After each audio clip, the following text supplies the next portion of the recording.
السلام عليكم ورحمة الله وبركاته. ازيكم يا حبايبي؟ عاملين ايه؟ يا رب تكونوا بخير وفي اتم الصحة وفي احسن حال يا رب العالمين. زي ما انتم شايفين كده، ده رز بلبن انا عملته بدون نشا، بطريقة سهلة جدا وبسيطة. زي ما انتم شايفين اهو، ما شاء الله متماسك، ولسه طبعا سخن شوية.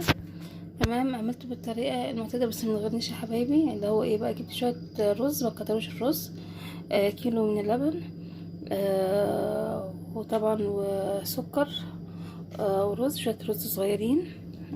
في عندك طريقتين، ممكن تنقعيه، تغلي اللبن وتحطي فيها شوية حفنة الرز اللي هي نص كوباية من المج الشاي. تمام يا حبايبي، وتسيبها منقوعة قيمة ساعتين، وبعد كده تبدأي تسوي بالطريقة العادية. تحطي السكر المعقول. لما يجي يدخل على السوا هتحطي كيس لبن نيدو اللي هو البودر. في طريقة تانية ان انت ممكن تسوي الرز فيه شوية مية. تمام، تحطي السكر عادي، وبعد كده بتنزلي بيه اللبن. وهم يجي يدخل برضه على السوا تحطي كيس النيدو. هتلاقيه طبعا النشا اللي في الرز هيديكي نفس النتيجة بتاعة النشا، بل بقى افضل والله يا حبايبي.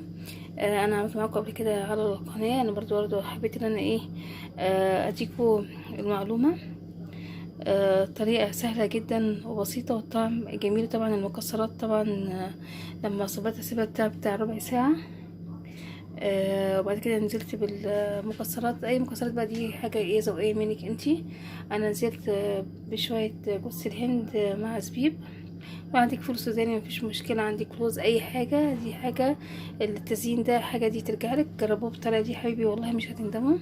بحبكم في الله، واستنوني في كل ما هو جديد ان شاء الله. ولايك واشتراك في قناتي مطبخ زي يوسف عشان يجيلكم اشعار بكل جديد انا بنزله. واقول لكم السلام عليكم ورحمة الله وبركاته.